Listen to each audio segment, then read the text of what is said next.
Assalamualaikum warahmatullahi wabarakatuh. Hari ini saya akan menjelaskan tentang pembaharuan asas legalitas dalam RKUHP. Pembaharuan hukum di Indonesia adalah sesuatu yang sangat urgent untuk dilakukan.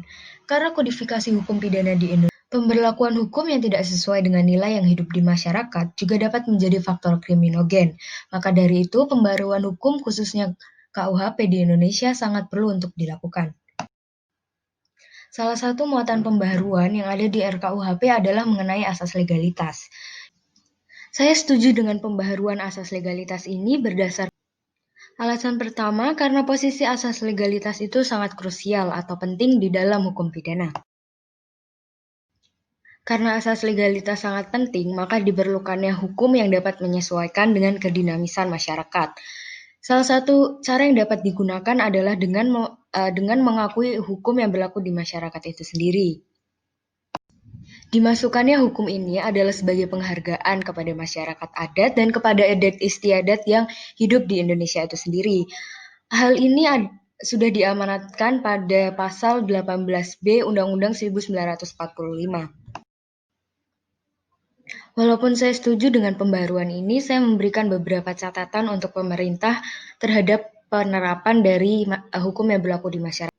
Yang pertama adalah pemerintah perlu untuk memberikan batasan untuk meminimalisir terjadinya overkriminalisasi.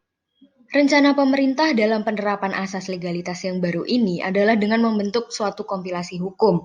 Namun kompilasi hukum ini pada dasarnya juga menimbulkan berbagai masalah. Saran saya dalam menghadapi permasalahan ini adalah pemerintah harus serius dalam melakukan penggalian hukum sebelum dibentuknya kompilasi hukum tersebut. Hal ini bertujuan agar kehadiran hukum adat yang diakui dan dikompilasi itu tidak menghapus keberadaan hukum yang berlaku di masyarakat. Selain itu, penegak hukum juga harus berperan aktif dalam menentukan hukum seperti apa yang sebenarnya hidup di dalam masyarakat itu sendiri.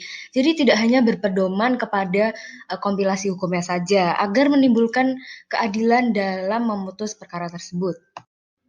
Catatan saya yang terakhir adalah dalam penerapan hukum yang berlaku di masyarakat ini memerlukan pemerintah yang responsif. Dalam hal menanggapi perkembangan hukum yang berlaku di masyarakat itu sendiri. Hal ini dikarenakan sejatinya hukum yang berlaku di masyarakat itu sifatnya dinamis dan berubah seiring. Untuk mencapai cita-cita dimasukkannya hukum yang berlaku di masyarakat ini sebagai aturan hukum, maka kompilasi hukum yang dibuat pemerintah itu harus adaptif dengan cepat terhadap perkembangan yang berlaku di masyarakat.